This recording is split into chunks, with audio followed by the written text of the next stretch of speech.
Bien, mesdames et messieurs, bonjour, rebonjour, merci de votre présence, merci à la direction de l'aéroport de nous accueillir ici. Donc nous venons de parcourir 16 km du projet de tramway qui viendra remplacer le bus 183. Attendu depuis 25 ans, ce projet de tramway entre la porte de Choisy et Orly est enfin entré dans une phase active, on va dire quasi opérationnelle. Et aujourd'hui, je me félicite avec tous les maires ici présents, Christine Janaudet, Daniel Davis, Alain Audoubert. Alors je dois excuser Anne Hidalgo, je l'avais fait dès le départ, ainsi que Richard Delagnola, mais aussi avec la présence du Conseil général représenté aujourd'hui par Marc Tiberville, vice-président en charge des transports, donc de l'engagement des études du tramway sur le RD5. Car en effet, une première étape est franchie. Au premier trimestre 2012, les études du DOCP, dossier d'objectifs et de caractéristiques principales, se sont achevées. Elles ont recueilli l'accord de chacune de nos collectivités et le conseil d'administration du STIF a pu ainsi valider le DOCP au mois d'avril. Il s'agit d'un document administratif qui présente l'opportunité et la faisabilité du projet, qui décrit les principales caractéristiques, les futures stations, etc. Ce tramway reliera la porte de Choisy, Paris, au centre-ville d'Orly en moins de 30 minutes, dans une première phase d'une longueur de 10 km 3.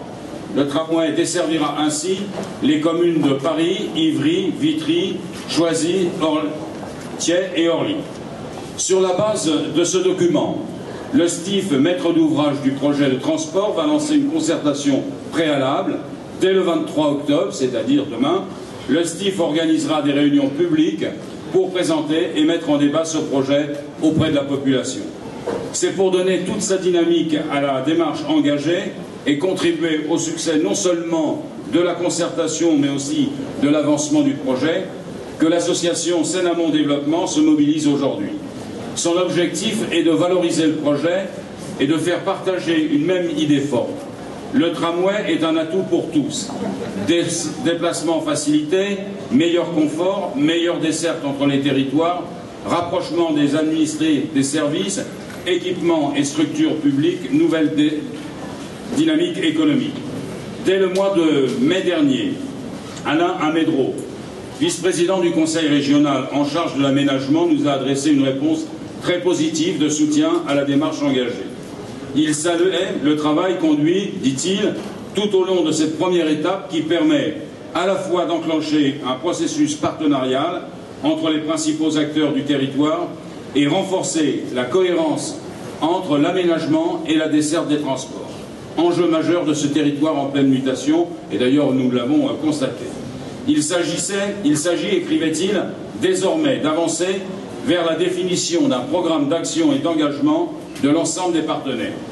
Pour sa part, Pierre Cerne, vice-président du Conseil régional en charge des transports, excusé de ne pouvoir être présent parmi nous, a tenu à nous redire son soutien à ce projet, ainsi qu'à Hidalgo. Au total, ces avancées sont le résultat d'une longue mobilisation. Voilà des années que nous nous sommes mobilisés pour dire que le changement de mode, le passage du bus 183 à un tramway, se justifie par la demande en transport, tout autant que par les enjeux de requalification urbaine de cet axe entre Paris, porte de Choisy et l'aéroport d'Orly, qui traverse des centres urbains où vivent et travaillent des dizaines de milliers de personnes. C'est dès 2003.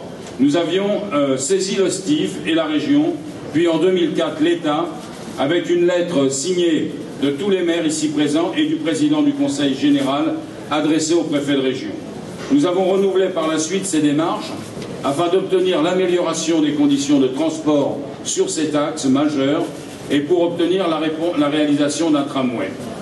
Le Conseil général, partenaire du financement de ce type de projet, a agi en faveur de ce tramway dans le cadre des négociations État-région-département.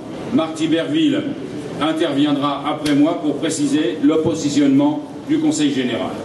Les crédits d'études ont été validés dans le cadre du contrat département-région, puis le tramway a été inscrit au plan de mobilisation pour les transports de la région Île-de-France.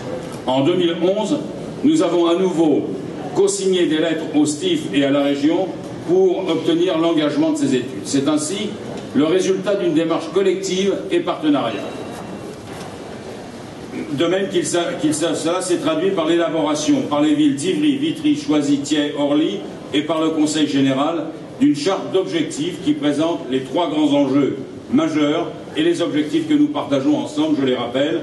L'urgence d'aménager un transport public de qualité qui améliorera le service pour des dizaines de milliers d'usagers. Deuxième objectif, affirmer un projet structurant entre Paris et Orly permettant d'accompagner et de soutenir le développement de ce secteur de la Seine-Amont. Enfin, soutenir un projet adapté au territoire, améliorant le cadre de vie, confirmant les objectifs de développement durable. La charte a été adoptée par les conseils municipaux entre le dernier trimestre de l'année 2011 et le premier trimestre 2012, c'est-à-dire avant l'approbation du DOCP. Dans le cadre de cette charte, et avec le lancement du projet de tramway, nous voulons faire converger les enjeux de territoire et la conception du projet. L'enjeu de la desserte du territoire, porté par cette infrastructure de transport, est en effet d'offrir un axe structurant sur un itinéraire urbain dense, ainsi que de contribuer largement au report modal vers les transports collectifs. La charte dégage, à partir du diagnostic territorial, des ambitions partagées autour du projet de transport et de son intégration urbaine. Elle présente les grands enjeux, les grands objectifs de principe qui définissent l'ambition portée par les collectivités du territoire pour ce projet de tramway. En cela, elle traduit l'engagement des villes et collectivités qui en ont pris l'initiative. Elle est un outil pour avancer dans la poursuite de la démarche et notamment pour obtenir l'engagement de tous les partenaires et acteurs concernés. Nous sommes engagés dans ce projet avec Paris, la région, le STIF et d'autres partenaires tels qu'Aéroports de Paris, ADP, l'établissement public d'aménagement Orly-Rungis Seine-Amont, les PARSA. C'est pourquoi je me félicite également, nous nous félicitons de tous les soutiens que nous recevons et de l'implication de nos partenaires dans les démarches que nous avons lancées en faveur du tramway. Je pense notamment au soutien exprimé par l'ADOR, celui d'ADP que je viens de rappeler pour le prolongement jusqu'à l'aéroport, et celui de l'EPAORSA, ainsi que celui du Conseil consultatif rassemblant les grands acteurs économiques. Aujourd'hui, le soutien du Conseil régional se manifeste dans le cadre de sa proposition de replacer la démarche engagée dans le cadre des chartes urbanisme-transport, permettant de porter, avec le projet de transport, l'ensemble des enjeux d'aménagement et d'amélioration de la qualité urbaine tout au long de l'axe du transport, du tramway. Ces avancées positives permettent aujourd'hui de donner une nouvelle impulsion à la démarche engagée pour soutenir le projet. En effet, alors qu'elle s'apprête à replacer la démarche engagée dans le cadre des chartes urbanisme-transport telles que définies par le Conseil régional d'Île-de-France, les collectivités veulent affirmer à nouveau le redéveloppement de leur territoire à travers des opérations urbaines en cours ou en projet.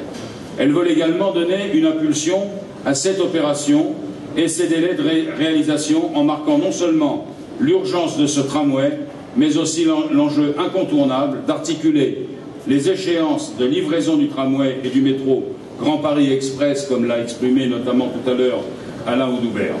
Enfin, elles sont porteuses de la nécessité d'engager en deuxième phase le prolongement jusqu'à l'aéroport afin de donner au territoire de la Seine-Amont un véritable accès au pôle d'Orly et à ses zones d'activité. C'est pourquoi, pour exprimer un soutien actif au tramway, nous avons décidé de conduire des initiatives et actions de communication qui permettront de porter les thèmes suivants. Interconnexion entre le tramway et le projet du métro Grand Paris Express à Vitry-Centre, et qui est essentiel pour chacun des deux projets, car il y aura d'importants échanges de voyageurs de l'un et l'autre. La réalisation des deux modes de transport doit se faire en même temps et dans les meilleurs délais. La question de l'échéance est ainsi posée.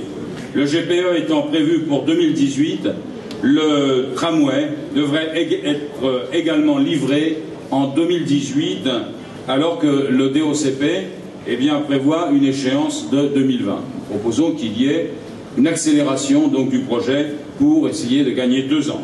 L'enjeu de cette impulsion à donner au projet est d'autant plus fort que le financement de la réalisation du tramway, s'il reste bien sûr à confirmer, est en bonne voie. Donc le phasage à Orlyville, dans un premier temps, permet de préserver les délais de réalisation, mais il doit permettre aussi d'engager sans tarder l'étude d'une phase 2 jusqu'à l'aéroport d'Orly, en tenant compte des évolutions urbaines attendues. L'itinéraire du tramway s'inscrit dans un secteur de forte densité, dans la profondeur d'un territoire qui poursuit sa mutation, son intensification urbaine, avec les opérations et projets d'aménagement autour de cet axe situé au cœur du Val-de-Marne, et vous avez pu le constater. Les collectivités conçoivent cette démarche comme un accompagnement et une complémentarité avec la poursuite des études du projet de transport porté par le STIF, et notamment en octobre et novembre 2012, le lancement de la concertation préalable, je viens de l'évoquer. Alors que le STIF est en charge de communiquer sur le projet de transport qu'il conduit, les collectivités organisent une communication complémentaire dont l'objectif est de valoriser l'expression de la population tout au long des phases d'élaboration du projet jusqu'à sa livraison. Notre démarche de soutien et d'accompagnement prend tout son sens dans la durée, celle des études, celle du chantier, jusqu'à la livraison du tramway. Nous considérons qu'un soutien large des élus, des différents partenaires et de la population à ce projet de tramway est un facteur déterminant pour sa réalisation dans les meilleurs délais et pour faire prendre en compte les exigences du terrain. L'itinéraire parcouru aujourd'hui montre la richesse du territoire desservi par le tramway. Le grand nombre d'opérations nouvelles, de construction de logements, d'équipements, d'activités économiques qui transforment cet axe lui confèrent une grande intensité urbaine et une véritable urbanité. À cet égard, le tramway doit aussi être un facteur de l'embellissement urbain. Il intervient aussi sur un territoire riche d'équipements sociaux et culturels. Nous les avons aperçus, chaque maire en a parlé, le MACVAL, le Centre culturel Louis Aragon, parmi tant d'autres. Eh bien, c'est ainsi que, pour poursuivre notre engagement, avec des partenaires reflétant toute la diversité et la richesse du territoire, nous proposons de lancer un comité d'initiative largement ouvert et partenaire du monde économique, social et culturel. C'est une invitation que je vous transmets. Je vous remercie de votre attention. Je vais peut-être demander à Marc Tiberville, pour le Conseil général, de nous dire quelques mots.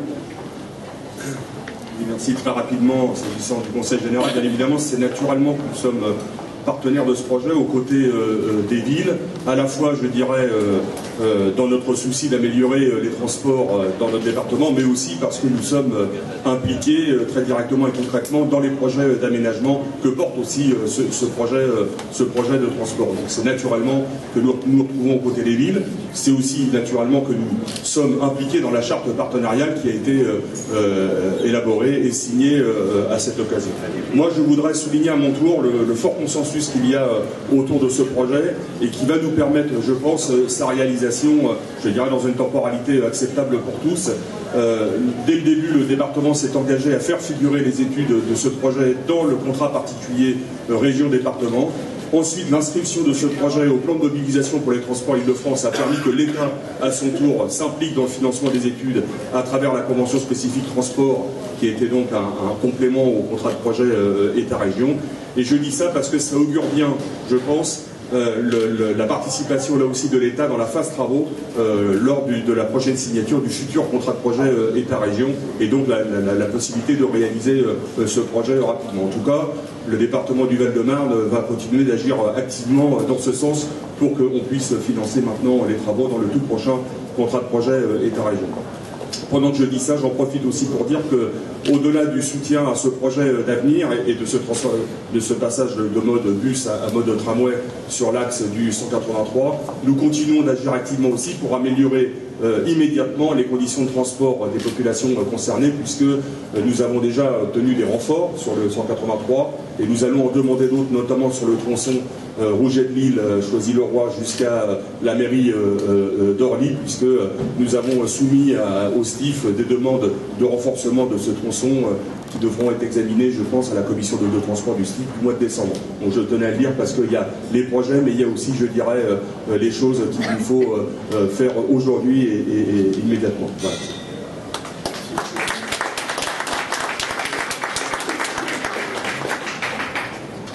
Passer la parole à Monsieur le Directeur. Merci, bienvenue à toutes et à tous sur l'aéroport de Paris-Orly. Nous soutenons évidemment ce projet, c'est important pour nous puisque l'aéroport à lui tout seul c'est 27 000 emplois, c'est des salariés qui ont besoin aussi de se déplacer. Aujourd'hui, plus de 85% d'entre eux se déplacent en véhicule individuel par leurs propres moyens. Il y a un enjeu fort pour que les emplois soient bien connectés au territoire sur lequel on est. Et le RD5 pour nous est une super opportunité d'être bien connecté dans le territoire sur lequel on est avec tous les emplois qui sont aussi présents ici, tous les salariés qui l'attendent également. Merci beaucoup.